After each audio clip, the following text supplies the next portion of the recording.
ଗୋଟିଏ ଦିନ କଥା। ଗୋଟିଏ ଗ୍ରାମରେ ଧଳା ଶାଢ଼ୀ ପିନ୍ଧି ଗୋଟିଏ ଚୁଡେଲ ଗ୍ରାମର ସବୁ ଲୋକଙ୍କୁ ହଇରାଣ କରୁଥିଲା। ଚୁଡେଲ ରାତି ସାରା ଗ୍ରାମରେ ବୁଲୁଥିଲା ଆଉ ଗାଁର ଯାହାକୁ ଦେଖିଲେ ତାକୁ ଆକ୍ରମଣ କରୁଥିଲା। ଆରେ କିଏ ତ ବଞ୍ଚାଅ, ମରିଗଲି ରେ। ଆରେ ଗୋଟିଏ ଦିନ ସନ୍ଧ୍ୟାରେ ହରି କ୍ଷେତରୁ ଘରକୁ ଫେରୁଥାଏ ଆଉ ପୁଣି ତା ସାମ୍ନାରେ ଅଚାନକ ଚୁଡେଲ ଆସିଯାଏ। ଆରେ ବାପ ରେ, ଏ ଚୁଡେଲ କୋଉଠୁ ଆସିଲା? ଆଜି ତ ମୁଁ ମରିଗଲି।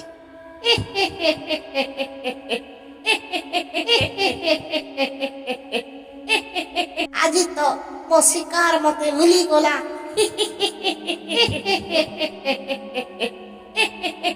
ଆରେ ଚୁଡେଲ ଦିଦି, ମତେ ଛାଡି ଦିଅ। ଯେମିତି ଚୁଡେଲ ହରି ଆଗକୁ ବଢିବାକୁ ଲାଗେ, ହରି ସେଠୁ ଭାଗିଯାଏ ଆଉ ସେ ତା ଘରକୁ ପହଞ୍ଚିଯାଏ। ଆରେ ଭଗବାନ, ଜଲ୍ଦି କି କବାଟ ଖୋଲ। ଆରେ ଖୋଲ କବାଟ, ମୋ ପଛରେ ଚୁଡେଲ ପଡିଛି। ହରିର ସ୍ତ୍ରୀ ଜଲ୍ଦି କି କବାଟ ଖୋଲେ। ଆରେ ଆପଣ କାହିଁକି ଏତେ ଡରୁଛନ୍ତି? ଆରେ ମୋ ପଛରେ ଚୁଡେଲ ପଡିଛି, ଆଜି ତ ମୁଁ ମରୁ ମରୁ ବଞ୍ଚିଗଲି। ଆରେ ଜଲ୍ଦି କି କବାଟ ଝରକା ବନ୍ଦ କରି ଦୀପ ଲଗାଇ ଦିଅ। ଚୁଡେଲ ହରି ଘର ପାଖକୁ ପହଞ୍ଚିଯାଏ। ଆରେ ସେ ଲୋକ ଗଲା କୁଆଡେ? ମୁଁ ଏତେ ଆସାନୀରେ ମୋ ଶିକାରକୁ ଛାଡି ଦିଏନି। ଆଜି ତ ବଞ୍ଚିଗଲା, ହେଲେ କାଲି ତାକୁ ଛାଡିବିନି। ଏତିକି କହି ଚୁଡେଲ ସେଠୁ ଚାଲିଯାଏ। ଆରପଟେ ହରି ଆଉ ତା ସ୍ତ୍ରୀ ଝରକାରେ ଏସବୁ ଦେଖୁଥାନ୍ତି। ଆରେ ବାପ ରେ, ଏ ତ ବହୁତ ଖତରନାକ ଚୁଡେଲ ଥିଲା। ତା ଆର ଦିନ ଏ କଥା ଗାଁରେ ଚାରିଆଡେ ଚର୍ଚ୍ଚା ହୁଏ। ଚୁଡେଲକୁ ଡରି ଗାଁ ଲୋକ ସନ୍ଧ୍ୟା ହେଲେ ଘରୁ ବାହାରକୁ ବାହାରିବା ବନ୍ଦ କରିଦିଅନ୍ତି। କିଛି ଦିନ ପରେ, ଭାଇ, ମୁଁ ତ ଏ ଚୁଡେଲକୁ ଡରି ରାତିରେ କ୍ଷେତରେ ପାଣି ଦେବା ହିଁ ବନ୍ଦ କରିଦେଇଛି। ଯଦି ମୋ ଫସଲ ଶୁଖିଗଲେ ମୁଁ ତ ମରିଗଲା ସାଙ୍ଗେ ସମାନ। ମୁଁ ଆଉ ଜମିଦାରକୁ ପଇସା କେମିତି ଦେବି? ଆରେ ଭାଇ, ପୁରା ଗାଁ ଲୋକଙ୍କର ଏସବୁ ଅବସ୍ଥା ହୋଇଛି। କିଏ ଜାଣେ ଏ ଚୁଡେଲ କୋଉଠୁ ଆସିଲା? ପୁଣି ଗୋଟିଏ ଦିନ ଗାଁ ପାଖ ନଦୀରେ ଗୋଟିଏ ତାନ୍ତ୍ରିକ ଆସିବାର ଗାଁ ଲୋକଙ୍କୁ ଜଣାପଡେ। ଏ କଥା ଯାଇ ଗାଁର ମୁଖିଆଙ୍କୁ କହନ୍ତି। ମୁଖିଆଜୀ, ଗାଁ ନଦୀ କୂଳରେ ଗୋଟିଏ ବଡ ତାନ୍ତ୍ରିକ ଆସିଛି।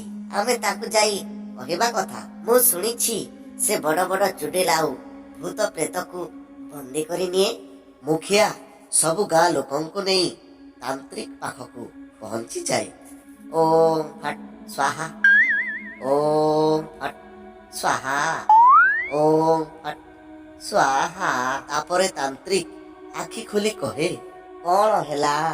ତମେ ସବୁ ଲୋକ ଏଠିକି କାହିଁକି ଆସିଛ? ମୁଖିଆ ତାନ୍ତ୍ରିକକୁ ସବୁ କଥା କହେ। ଆଚ୍ଛା, ତାହେଲେ ଏମିତି କଥା। ତାପରେ ତାନ୍ତ୍ରିକ ଆଖିକୁ ବନ୍ଦ କରି କହେ,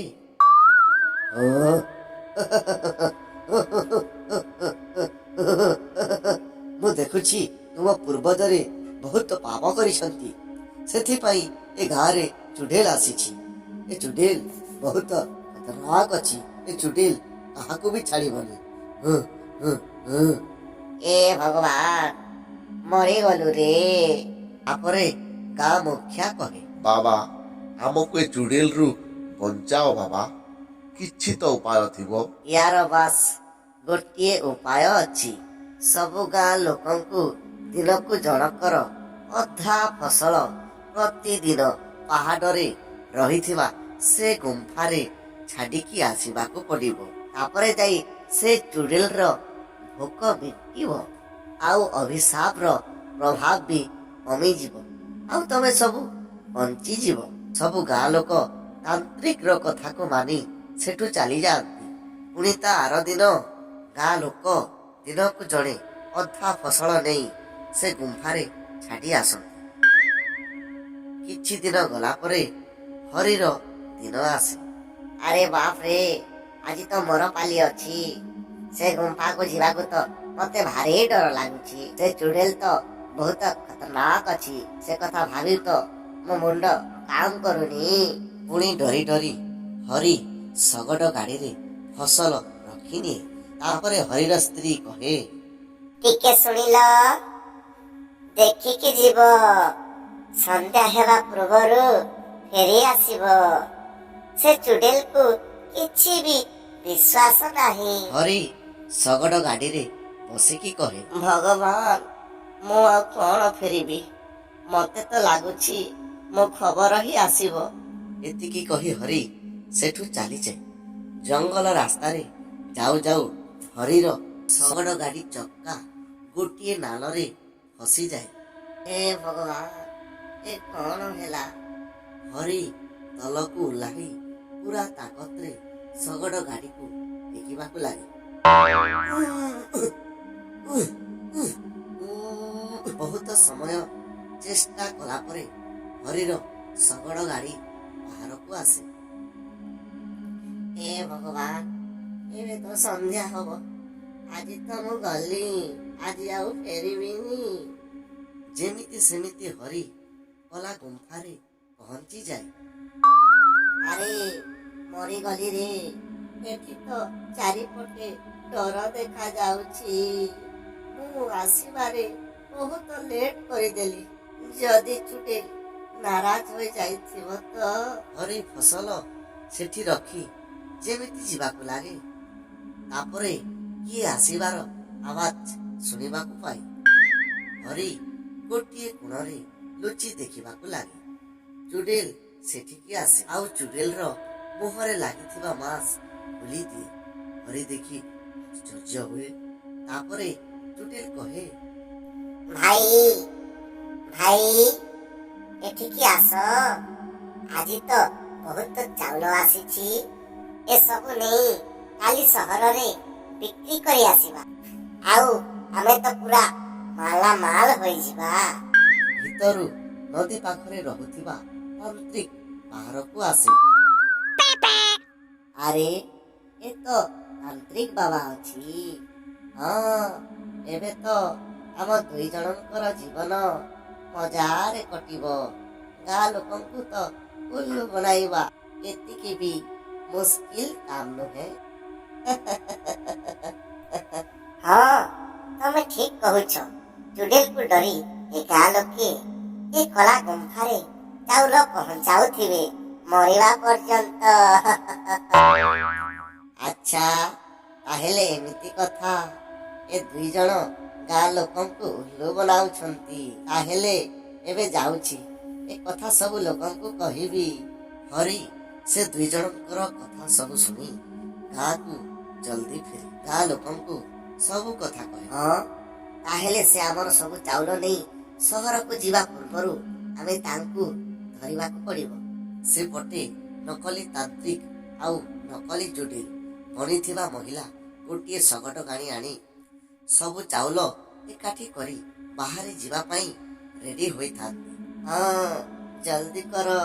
ଆମକୁ କିଏ ଏଠି ଦେଖିବା ପୂର୍ବରୁ ଆମେ ଏଠୁ ଚାଲି ଯିବାକୁ ପଡ଼ିବ।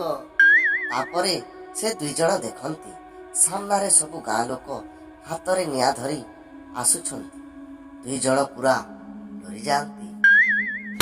ଆରେ ରହିଯାଅ, ତୁମ ଦୁଇ ଜଣଙ୍କର ସବୁ କଥା ଜଣା ପଡ଼ିଯାଇଛି। ଆରେ ମରିଗଲୁ ରେ। ଏ ଗାଁ ଲୋକ କୋଉଠୁ ଆସିଲେ? ତମେ କଣ ଭାବିଲ ଏତେ ଆସାନୀରେ ତମେ ଏଠୁ ଚାଲିଯିବ? କ୍ଷେତରେ କେତେ ମେହନତ କରି, କେତେ ଖୁନ ପସିନା ବାହାର କରି ଆମେ ଫସଲ କରିଛୁ, ଆଉ ତମେ ନେଇ ଚାଲିଯିବ? ଦୁଇ ଜଣ ଗାଁ ମୁଖିଆ ଗୋଡ଼ ତଳେ ପଡ଼ି କହନ୍ତି, ଆମକୁ କ୍ଷମା କରିଦିଅ। ଆମେ ଦୁଇ ଜଣ କାମଚୋର ଅଛୁ। ବିନା ମେହନତରେ ପଇସା କମାଇବାକୁ ଚାହୁଁଥିଲୁ। ହଁ ହଁ, ଆଜିଠୁ ଆମେ ମେହନତ କରିବୁ। ଆମକୁ କିଛି ବି କରନ୍ତୁ ନାହିଁ। ଆମକୁ ଛାଡ଼ି ଦିଅନ୍ତୁ। ଏତିକି କହି ଦୁଇ ଜଣ ସେଠୁ ଭାଗିଯାଆନ୍ତି। ଆଉ ସବୁ ଗାଁ ଲୋକ ପୁଣି ଥରେ ଖୁସିରେ ରହିବାକୁ ଲାଗନ୍ତି। ଆପଣଙ୍କୁ ଏ କାହାଣୀ ନିଶ୍ଚୟ ଭଲ ଲାଗିଥିବ। କୃପା କରି आम यही चैनल को सब्सक्राइब करन आउ बेल आइकन को क्लिक करी वीडियो लाइक आउ शेयर जमा भूलिबेनी। Bye bye.